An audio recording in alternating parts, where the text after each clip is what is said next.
Muy buenas tardes, bienvenidos de nuevo a Negocios Televisión. Comenzamos las noticias del día, repaso de toda la actualidad. Un día de nuevo marcado por los ataques entre Irán e Israel, las declaraciones cruzadas, también pendientes de la reacción internacional y poniendo el foco en la respuesta tanto de Europa como, por ejemplo, de Rusia, al que Irán ha pedido ayuda ante el ataque inminente por parte de Israel. Vamos a mirar también a la respuesta por parte de China y también vamos a echar un ojo a lo que sucede en el conflicto en Ucrania, con Rusia tomando toda la carretera que lleva hacia Kura-Yove, pendientes también de los BRICS, donde se ha confirmado la participación de Antonio Guterres, del secretario general de la ONU, y mirando, por supuesto, a Ucrania, que está planeando rebajar a 20 años la edad de reclutamiento. Enseguida les contamos todas estas cuestiones, pero empezamos mirando a últimas horas. Hezbollah acaba de anunciar en un comunicado publicado este viernes que ha atacado la base militar israelí de Nafá y a los soldados israelíes cerca del sitio de Al-Baghdadi, en defensa del Líbano, dice, y su pueblo,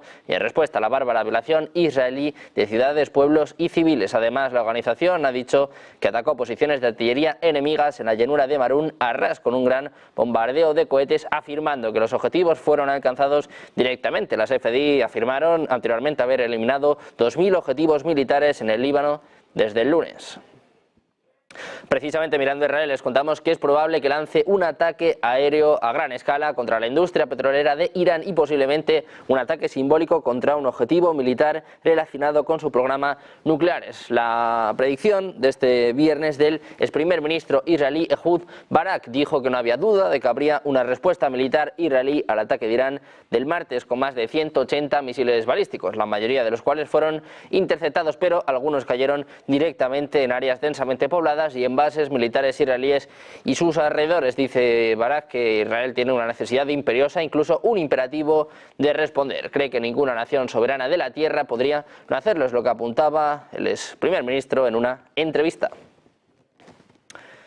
Y hablamos ahora de Irán, que atacará objetos e instalaciones de energía y gas de Israel si Tel Aviv ataca al país persa. Es lo que advierte este viernes el vicecomandante de los cuerpos de la Guardia Revolucionaria Islámica, Ali Fadavi. Decía literalmente, si los ocupantes cometen semejante error, atacaremos todas sus fuentes de energía, instalaciones y todas las refinerías y yacimientos de gas.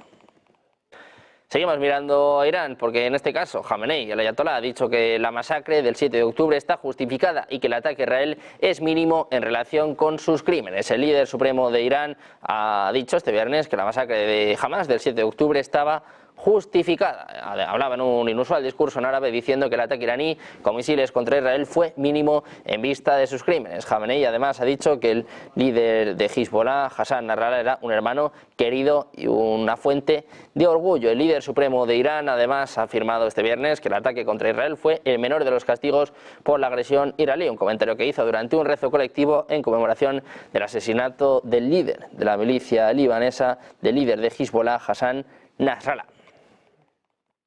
Y seguimos mirando Irán, y es que New York Times informa de que un número creciente de iraníes están expresando ansiedad ante una posible guerra con Israel, aun cuando funcionarios de su gobierno indican su determinación de no dar marcha atrás. El Times entrevista a más de una docena de iraníes en diferentes ciudades y en todo el espectro político que afirman que se oponen a una guerra con Israel o Estados Unidos, por temor a que dañe aún más su economía, que ya está en dificultades, dice literalmente. Nadie que yo conozca se ha preparado para una posible guerra, es lo que decía Madie, un ingeniero de 41 años de Teherán, al New York Times. Dice literalmente: estamos conmocionados, déjenos tener nuestra vida normal, no estamos dispuestos ni queremos entrar en una era de guerra. La frase no a la guerra ha sido ampliamente difundida en las redes sociales iraníes, junto con preguntas como qué búnkeres se van a usar para proteger a la gente o cómo van a reparar la infraestructura dañada. Dice que no hay nada bueno en la guerra, que no quieren que se arruine Irán. Precisamente mirando a la guerra les contamos más detalles del ataque del pasado martes, y es que los analistas del Washington Post contaron al menos 25 casos de misiles iraníes que impactaron instalaciones militares e inteligencia en Israel como resultado de un ataque anterior. Una revisión de las imágenes, de vídeo y fotografías del ataque y sus consecuencias sugiere que al menos 2 docenas de misiles balísticos iraníes de largo alcance penetraron las defensas aéreas israelíes y aliadas el martes por la noche, impactando o explotando cerca de al menos 3 instalaciones militares y de inteligencia, es lo que dice un artículo publicado por el periódico. Aclara que los expertos con los que trabaja The Washington Post indicaron que la base de la Fuerza Aérea Israelí, Nevatim, en el sur del país, fue alcanzada por 20 misiles. Según los expertos, otros 3 impactaron en la base aérea de Tel Nof, cerca de Tel Aviv. Además, según sus conclusiones, se registraron 2 ataques con misiles cerca de la sede del servicio de inteligencia israelí Mossad, ubicada en Tel Aviv. Tales hallazgos sugieren que el actual ataque de Irán contra Israel fue más exitoso que el infligido en abril y plantean dudas sobre el alcance del daño causado a las instalaciones militares y de la inteligencia del Estado judío. Según escribe este periódico, el material señala que las fuerzas de defensa de Israel no respondieron a las preguntas del Washington Post sobre cuántos objetivos fueron alcanzados por misiles iraníes.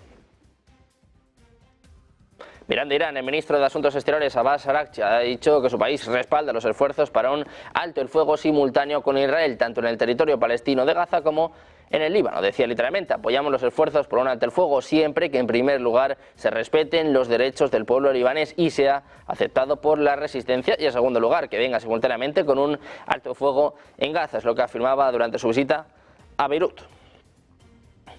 Precisamente, según varios funcionarios iraníes, han pedido ayuda a Rusia. Le piden una mayor vigilancia para satélite para detectar cualquier ataque de represalia israelí y darles una alerta temprana. Las defensas aéreas de Irán están en la alerta máxima y, según se afirma, se están preparando para un contraataque en caso de un ataque israelí. Según dos funcionarios iraníes, Irán ha solicitado a Rusia una mayor cooperación en materia de inteligencia satelital para poder recibir una alerta temprana y anticipada de un ataque de represalia israelí. Se dice que la fuerza de misiles iraní y las defensas aéreas están en la alerta máxima para defenderse de un ataque conjunto de Estados Unidos e Israel y responder de inmediato a tal ataque.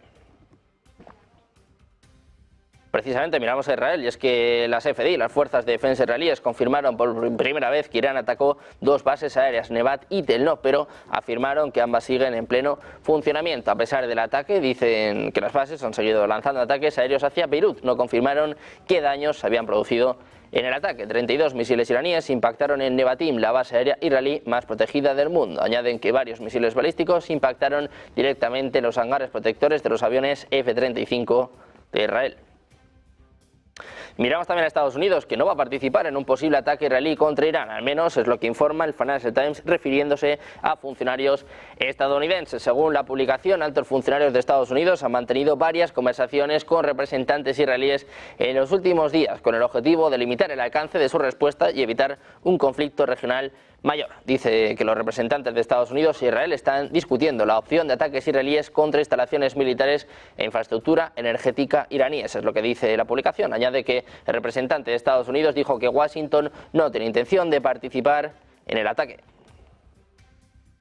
Y precisamente mirando a Estados Unidos, Wall Street Journal informa sobre el estado de las relaciones entre Israel y Estados Unidos en medio del conflicto regional. El periódico dice que la influencia de la administración de Joe Biden está poco a poco perdiendo peso y que básicamente Israel está haciendo poco lo que le place. Dice que hay posiciones en contra de los deseos de los funcionarios estadounidenses. El informe afirma que el liderazgo de Estados Unidos está parcialmente paralizado por las próximas elecciones y se muestra reacio a adoptar una postura más firme en medio de la escalada, a pesar de que esto pueda conducir a una escalada regional, ya que podría dañar políticamente a los demócratas. Biden y su equipo a menudo se encuentran como espectadores pasivos, dice este artículo, poco dispuestos o incapaces de controlar a un aliado al que siguen apoyando políticamente y al que brindan un apoyo militar crucial. Al mismo tiempo, el informe señala que la administración está en conflicto y que además los funcionarios no están descontentos con los avances significativos de Israel contra Hezbollah.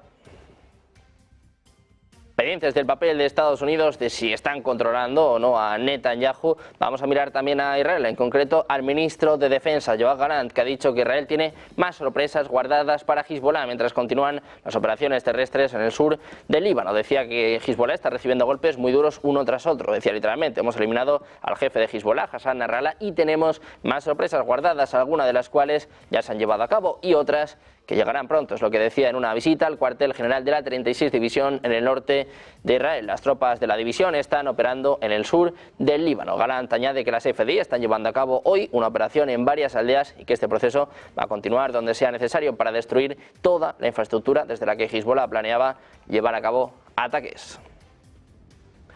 Mirando al Líbano, les contamos que la Casa Blanca está buscando aprovechar la situación actual en la que se encuentra Hezbollah para impulsar la elección de un nuevo presidente libanés. Es lo que informa Axios este viernes, citando a funcionarios estadounidenses. Según los funcionarios, dado que Israel está realizando operaciones más frecuentes contra el grupo militante y después del asesinato del jefe de Hezbollah, Hassan Nasrallah, Estados Unidos considera que es un momento apropiado para seleccionar un nuevo liderazgo. Funcionarios estadounidenses dicen que la Casa Blanca quiere aprovechar el enorme golpe de Israel al liderazgo y la infraestructura de Hezbollah para impulsar la elección de un nuevo presidente libanés en los próximos días.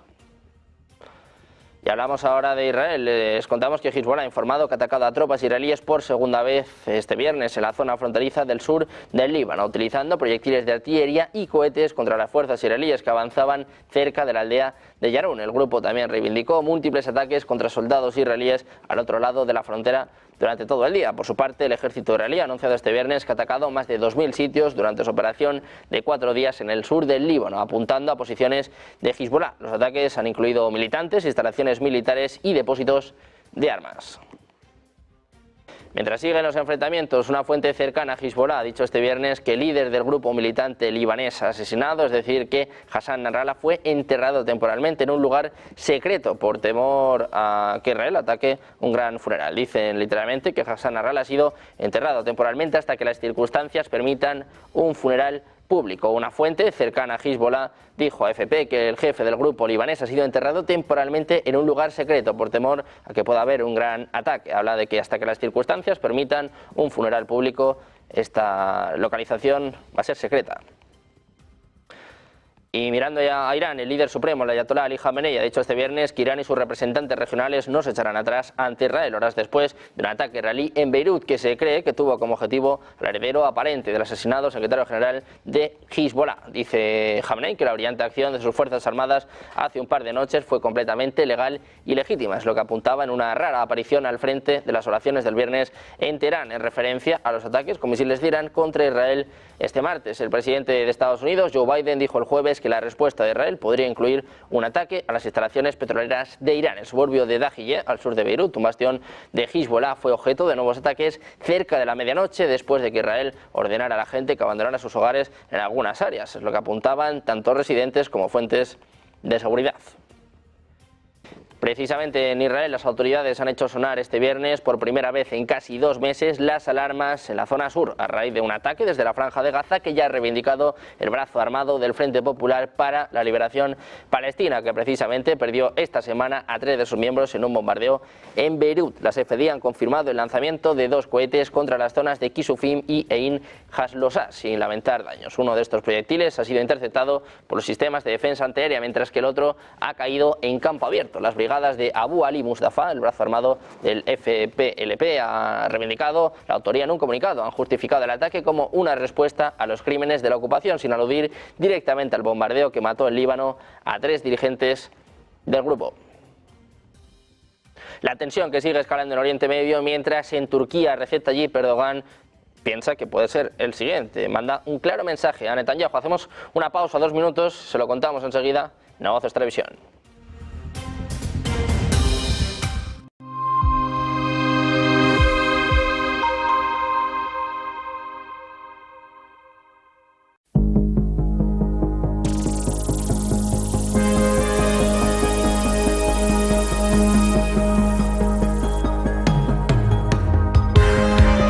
En un momento en el que parece que se cierra el debate público y cada vez es más difícil encontrar libre contraposición de ideas, viene Origen, un programa de debate donde vamos a tratar de ofrecerles a todos ustedes las claves con fundamento, con respeto y con criterio de la actualidad política, económica y social.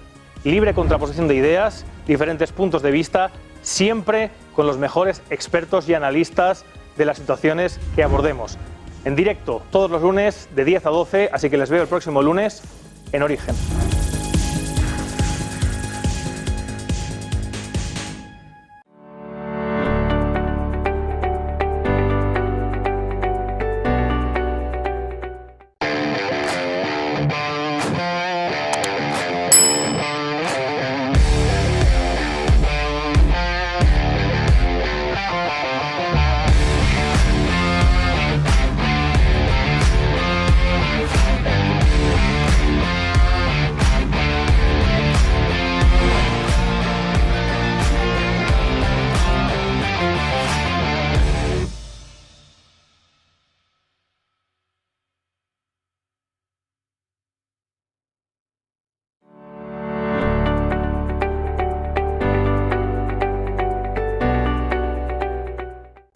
¿Cuántas veces has dicho, aquí hay más de lo que nos están diciendo?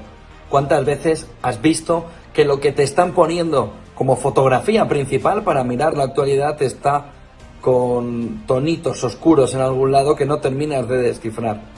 ¿Cuántas veces miras alrededor y dices, aquí hay más información de la que de verdad nos están dando?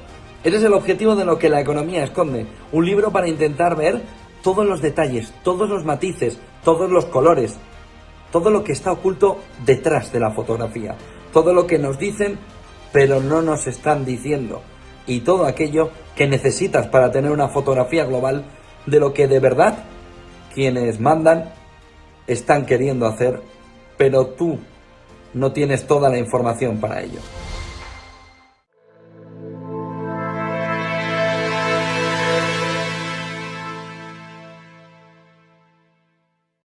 Y seguimos en Negocios Televisión, mirando de nuevo a la última hora, pendientes de la escalada en Oriente Medio y apuntando a declaraciones del presidente turco. Recep Tayyip Erdogan ha dicho que los planes de Israel en la región no se limitan a Palestina y el Líbano y que está desafiando a Turquía. Dice Erdogan que Israel está implementando un plan insidioso que no se limita a la Franja de Gaza, Cisjordania y el Líbano. Dice además que no hace falta ser profeta para ver su objetivo final, que cualquiera que conozca la historia de las religiones, la política y la diplomacia verá fácilmente la conexión con Jerusalén, la mezquita Al-Aqsa y la ilusión de la tierra prometida. Decía Erdogan, sabemos muy bien qué es la tierra prometida. Ellos, los israelíes, están literalmente entrando en la carrera para desafiar a Turquía. La administración israelí revela sus verdaderas intenciones en cada una de sus declaraciones, es lo que dijo Erdogan en un discurso en Adana. La transmisión se realizó a través de televisiones locales. Mirando al Líbano, les contamos que más de 1.300 edificios han resultado dañados o destruidos en las últimas 2 semanas como resultado de la intensificación de los bombardeos israelíes. Es lo que informa Financial Times citando datos satelitales. Según ellos, la Fuerza Aérea de Israel lanzó ataques contra al menos 4.600 objetivos en el Líbano del 20 de septiembre al 2 de octubre. Las fuerzas de defensa de Israel se negaron, según Financial Times, a responder a su solicitud de más detalles sobre las cifras. Según el Ministerio de Salud libanés, durante el mismo periodo murieron 1.336 personas y más de 1 millón se vieron obligadas a abandonar sus hogares. Como dijo la directora de la organización británica sin fines de lucro, Airwars, que monitorea este conflicto, el nivel de intensidad de los ataques y la cantidad de municiones utilizadas en el Líbano es ciertamente comparable solo a los ataques aéreos que el ejército de Israel llevó a cabo en la Franja de Gaza. Y miramos ahora a Estados Unidos, al presidente Joe Biden, que decía ayer que no cree que vaya a haber una guerra total en Oriente Medio, mientras Israel sopesa opciones de represalia tras el mayor ataque de la historia de Teherán contra su archienemigo. Pese a mostrarse confiado en que no se llegue a ese escenario, el jefe de la Casa Blanca ha dicho que es necesario hacer más para evitar una guerra en Oriente Medio, mientras el ejército de Israel atacaba a Beirut con nuevos ataques aéreos en su batalla contra Hezbollah. Por otra parte, y al ser preguntado acerca de si apoyaría un ataque contra la infraestructura petrolífera de Irán, Biden señalaba que es algo que se está estudiando. Declaraciones que no terminaba de confirmar, tal vez dándose cuenta de que se había excedido en sus palabras, pero eran suficientes para disparar los precios del petróleo.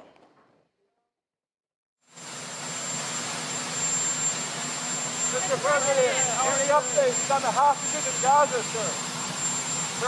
The hostages, sir. Would you support Israel striking Iran's oil facilities, sir? We're in discussion with that. I think that would be a little. Anyway. Do you believe?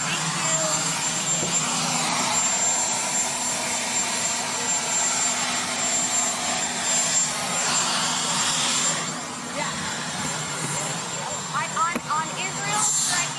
Pendientes de Estados Unidos, miramos precisamente ataques tanto de sus Fuerzas Armadas como de las británicas. Y es que los hutíes han denunciado este viernes al menos una docena de ataques aéreos efectuados por Estados Unidos y Reino Unido en varias partes de la capital, en Saná, y de la provincia de Hodeida. Concretamente, según la cadena Al-Masriya, afín al movimiento hutí, 7 bombardeos han alcanzado el aeropuerto de Hodeida y sus alrededores, mientras que otros 4 han tenido como objetivo la capital del país, bajo control insurgente desde finales de 2014. Un último bombardeo ha tenido lugar en la ciudad de Damar, en el suroeste del país, de acuerdo con el medio. Y hablamos ahora de la posición de la Unión Europea, de Josep Borrell, que dice que la firme petición, la exigencia de la Unión Europea es que no se ataquen instalaciones nucleares. Decía que Europa ha estado siempre en una posición firme sobre el ataque a cualquier instalación nuclear en el mundo. Dice que además hay que evitar una guerra total en el Líbano que podría tener consecuencias devastadoras. A eso, decía Borrell, hay que añadir el ataque de Irán sobre territorio israelí. Escuchamos las palabras del alto diplomático europeo. Firme petición, exigencia de la Unión Europea para que no se ataquen instalaciones nucleares. La Unión Europea ha estado siempre en una posición firme con respecto al ataque a cualquier instalación nuclear en el mundo. Es absolutamente necesario evitar una guerra total en el Líbano, que podría tener devastadoras consecuencias. Y a eso hay que sumarle el ataque de Irán con más de 200 misiles balísticos lanzados contra Israel la pasada noche y que hemos condenado exactamente como lo hicimos contra los misiles lanzados en abril. Paradójicamente, estos ataques no ayudan en nada a la causa palestina y tampoco reducen el sufrimiento de su pueblo. La única solución, después del 7 de octubre pasado, es un alto el fuego en Gaza, que separen los ataques de la población palestina en el West Bank, incluyendo Jerusalén, y que se produzca un alto el fuego. Y mirando a Europa, les contamos que la propuesta de la Comisión Europea de imponer aranceles a las importaciones de vehículos eléctricos de batería chinos ha obtenido el respaldo necesario de los Estados miembros de la Unión Europea, es lo que apuntaba la institución este viernes. 10 países votaron a favor de los aranceles, que llegarán al 35%, 5 en contra y hubo 12 abstenciones. La medida se produce después de que una investigación descubriera que China subsidia injustamente a su industria. Pekín niega las acusaciones y ha amenazado con imponer sus propios aranceles a los sectores europeos de productos lácteos, brandy, carne de cerdo y automóviles. El nuevo arancel se sumará al tipo actual del 10%. Dice que paralelamente la Unión Europea y China siguen trabajando arduamente para explorar una solución alternativa que tendría que ser plenamente compatible con la OMC, adecuada para abordar las subvenciones perjudiciales establecidas por la investigación de la Comisión, controlable y ejecutable, es lo que afirma la propia Comisión. Miramos ahora a Japón. Les contamos que el nuevo primer ministro Shigeru Ishiba ha acusado a China y a Rusia de una serie de violaciones del espacio aéreo del país durante su primer discurso inaugural en el Parlamento. Dice que China y Rusia han cometido una serie de violaciones del espacio aéreo, lo que constituye una grave violación de la soberanía de su país. Es lo que afirmaba Ishiba, que manifestó su convicción de que Japón se enfrenta actualmente a la situación de seguridad más complicada desde el final de la Segunda Guerra Mundial. El 23 de septiembre los cazas F-35 fueron despedidos después de que un avión ruso y el 36 fuera avistado cerca de Hokkaido, según el Ministerio de Defensa de Japón, que afirmó que el avión supuestamente entró en el espacio aéreo japonés 3 veces entre la 1 y las 3 hora local, permaneciendo cada vez aproximadamente un minuto en él. Además, los F-35 japoneses utilizaron por primera vez bengalas que emiten rayos infrarrojos.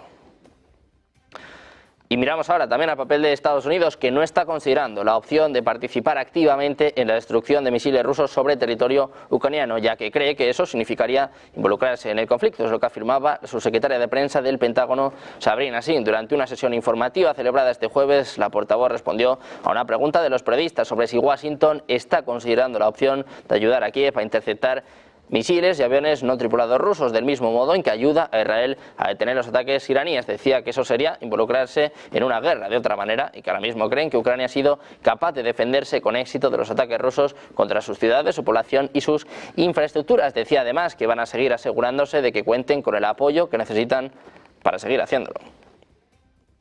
Miramos ahora a Polonia, que estaría dispuesta a bloquear la posible futura adhesión de Ucrania a la Unión Europea hasta que Kiev resuelva la cuestión de la exhumación de las víctimas de la llamada masacre de Volhynia, un tema muy polémico entre ambos países, según aseguraba este jueves el ministro polaco de Defensa Władysław Kosiniak-Kamysz. En la víspera, el Instituto Ucraniano de Recuerdo Nacional anunció planes para iniciar en 2025 una investigación sobre la masacre de Volyn en la región occidental de Rivne, un oscuro episodio de masacres perpetradas por nacionalistas ucranianos durante la Segunda Guerra guerra mundial. Polonia ha elogiado la decisión de Ucrania de allanar el camino para la exhumación de algunas víctimas de las masacres de la Segunda Guerra Mundial, después de que una disputa sobre este asunto agriara las relaciones entre los países vecinos. Decía además que no se aceptará la adhesión de Ucrania a la Unión Europea si no se resuelve la cuestión de Volhynia, es lo que declara Władysław Kosiniak-Kamysz al periódico Wirtualna Polska. El funcionario añadió que no ha cambiado de opinión sobre ese asunto, aunque admitió que el presidente polaco Andrzej Duda tiene una opinión diferente.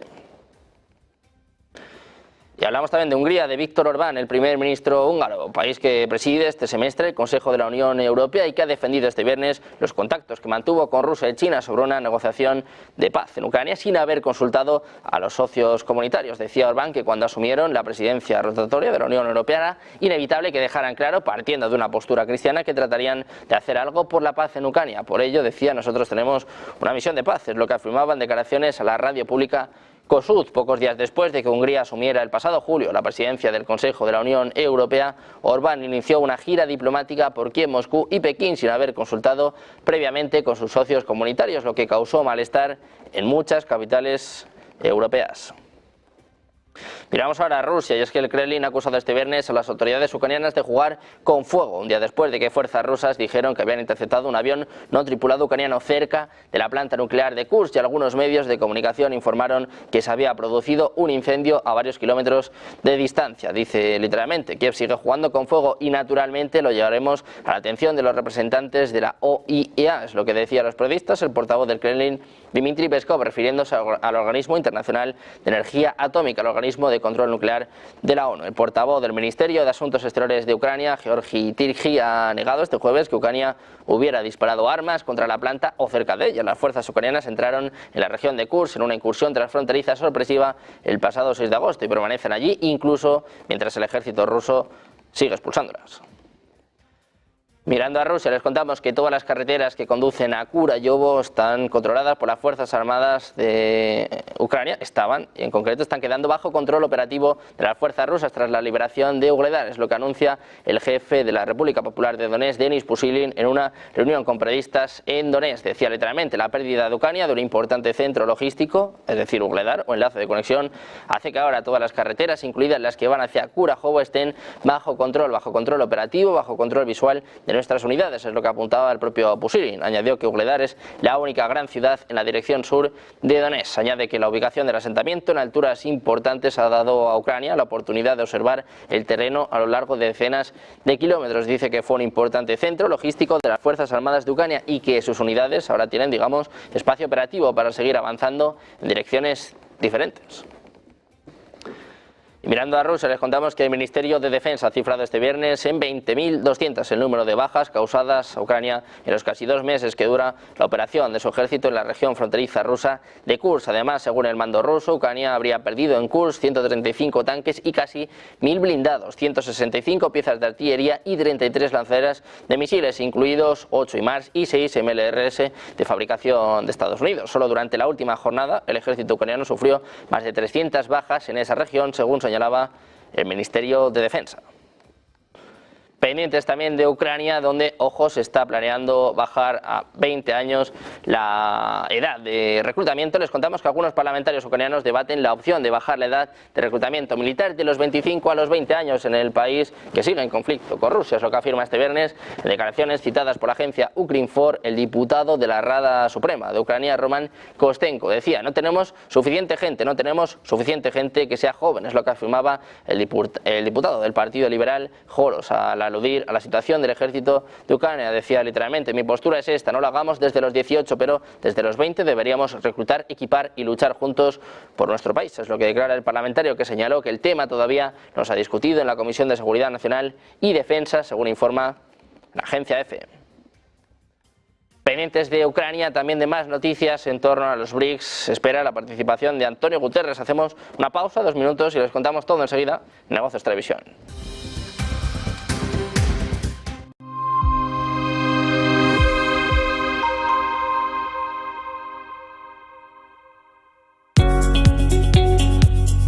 En Arquia Banca nuestros clientes son lo primero.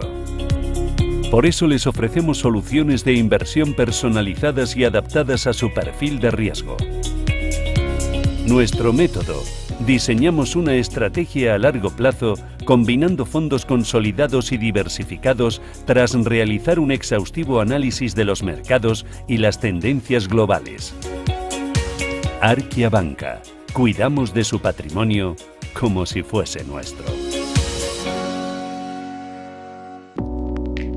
Creemos que la sociedad actual necesita más arte y más color. Le da a la gente la oportunidad de asimilar diferentes perspectivas. Es realmente un placer pintar este cuadro, porque es una hermosa imagen para comenzar. Lo último que pintaremos es el auricular en vez del pendiente. Using a classic and merging it with modern. This is very provoking.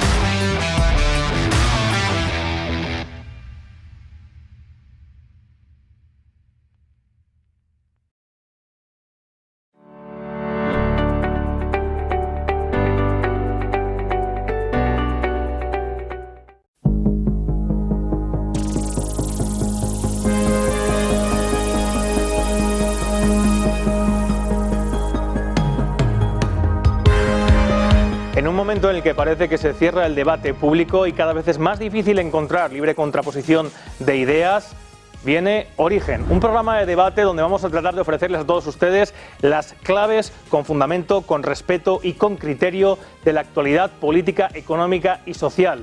Libre contraposición de ideas, diferentes puntos de vista, siempre con los mejores expertos y analistas de las situaciones que abordemos.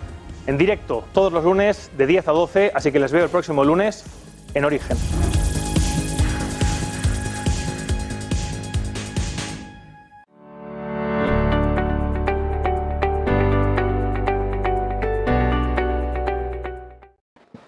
Ya estamos de vuelta en Negocios Televisión, seguimos repasando la actualidad, la última hora, y miramos al conflicto en Ucrania. El Estado Mayor de las Fuerzas Armadas ha confirmado el ataque en la noche del jueves a este viernes contra un depósito de petróleo en la región rusa de Voronezh, donde se declaró un incendio. Las fuerzas de defensa de Ucrania llevaron a cabo un ataque anoche contra la base de almacenamiento de combustible y lubricantes cerca del núcleo poblacional de Ana, en la región de Voronezh. Es lo que precisa el Estado Mayor ucraniano en un comunicado publicado en Telegram. Dicen que se observó el funcionamiento de los sistemas de defensa antiaérea rusos en la zona. Se confirmó que al menos uno de los depósitos verticales fue alcanzado y se produjo un incendio, es lo que agrega el comunicado. El Estado Mayor informó asimismo de que la operación fue llevada a cabo por las fuerzas y medios del Servicio de Seguridad de Ucrania en cooperación con otras unidades de las fuerzas de defensa ucranianas. Miramos también a Bielorrusia. Su presidente Alexander Lukashenko ha asegurado este viernes que su país está predispuesto a coexistir de manera pacífica y prestar ayuda a Ucrania para la reconstrucción. Decía Lukashenko: no necesitamos esta escalada, no vamos a ir a la guerra con los ucranianos. Ha negado que las autoridades bielorrusas estén buscando la confrontación con Ucrania y que harán todo lo posible para coexistir de manera pacífica, porque así lo quieren los pueblos. Decía Lukashenko: nuestra gente vive allí. No obstante, ha matizado que en caso de que se registre un aumento de la presencia militar en la frontera, Bielorrusia va a responder militarizando la suya. Dice que si el enemigo ve que están preparados, definitivamente no atacará. Añade que nunca han iniciado una confrontación y que por eso están haciendo todo lo posible para poner fin a esto pacíficamente. Es lo que decía el propio presidente bielorruso, para quien la mano de Estados Unidos se halla detrás de cualquier posible escalada de las tensiones en la región. Es lo que recoge la agencia estatal Belta. Miramos también a los BRICS, y es que el secretario general de la Organización de las Naciones Unidas, Antonio Guterres, va a participar en la cumbre del grupo BRICS, que va a tener lugar en la ciudad rusa de Kazán del 22 al 24 de octubre. Es lo que anuncia este viernes el jefe del Centro de Información de la ONU en Rusia, Vladimir Kuznetsov. Dice literalmente: estoy muy contento de estar en Kazán, que dentro de 3 semanas va a acoger la cumbre de los BRICS, en la que Guterres participará como invitado, es lo que afirmaba Kuznetsov a los periodistas. Previamente esta semana, el viceministro de Asuntos Exteriores de Rusia, Sergei Ryabkov, declaró que la cumbre de los BRICS será un gran acontecimiento de importancia internacional y, por supuesto, un paso muy serio desde el punto de vista del fortalecimiento del propio BRICS y de la mejora de su contribución a los asuntos internacionales.